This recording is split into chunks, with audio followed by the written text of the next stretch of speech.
Bachelor ছেলেগুলো এক সময় বদলে যাবে। রাত জেগে সিনেমা দেখার সময় তাদের হবে না। সারা রাত কার্ড খেলার নেশা হারিয়ে যাবে। নোংরা বালিশে তাদের ঘুমানো হবে না। সারা ঘরে সিগারেটের ধোঁয়া ছড়ানোর সাহস তারা পাবে না। ঘুম থেকে দুপুর 2টা বাজে ওঠার সুযোগ তাদের হবে না।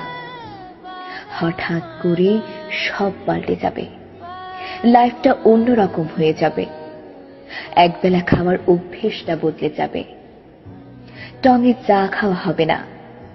8 টাকা দামের সিগারেটে ভাগাভাগি করে খাওয়ার দিন শেষ হয়ে আসবে। এক টুকরা বিস্কিট নিয়ে কাড়াকাড়ি করা হবে না। আড্ডার সময় একদিন কমে আসবে। আড্ডা দিতে ইচ্ছে করবে, অথচ ইচ্ছেটা বেশিরভাগ সময় ইচ্ছেই থেকে যাবে। একসাথে 10-12 জন মিলে হাসাহাসির তুফান সৃষ্টি করা হবে না। রাত জাগলেই কেউ একজন হাত ধরে বসে থাকবে, চাইলেও রাত জাগা যাবে না। সিগারেট খেলে কেউ একজন রাগ করবে, তীব্র অভিমান নিয়ে চোখ দুটো ছলছল করবে। ভোর সকালে ঘুম থেকে ওঠানোর জন্য মিষ্টি করে বকাবকি করবে, কোমল হাত দিয়ে মাথায় হাত বুলিয়ে দিবে, আলতো করে কপালে চুমু দিয়ে চা বানাতে চলে যাবে। সারা দিন ঘোরাঘুরি করা ছেলেগুলো একসময় সিটি বাসে চড়ে বারবার ঘড়ি দেখে অস্থির হবে। কে যেন ডাকছে, অপেক্ষা করছে, বাসায় তাড়াতাড়ি যেতে হবে।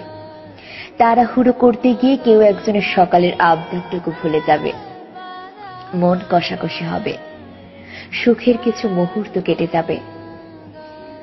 এখনকার মতো বুকে ল্যাপটপ নিয়ে ঘুমানো হবে না। কেউ একজনের মাথা বুকে নিয়ে ঘুমাতে হবে। ল্যাপটপের ভারে তখন বুকে ব্যথা হবে না। চুলগুলো বারবার মুখে এসে পড়বে। একটা দুটো চুল মুখের ভেতরে ঢুকে যাবে। চুলগুলো সরিয়ে দিলে বুকের মধ্যে কেউ একজন আরো জোরে মাথা গুঁজবে। একটু ব্যথা হবে না, একটুও না। সময়ের সাথে এভাবেই হারিয়ে যাবে আমাদের প্রিয় সময়গুলো, হারিয়ে যাবে আনন্দের দিনগুলো।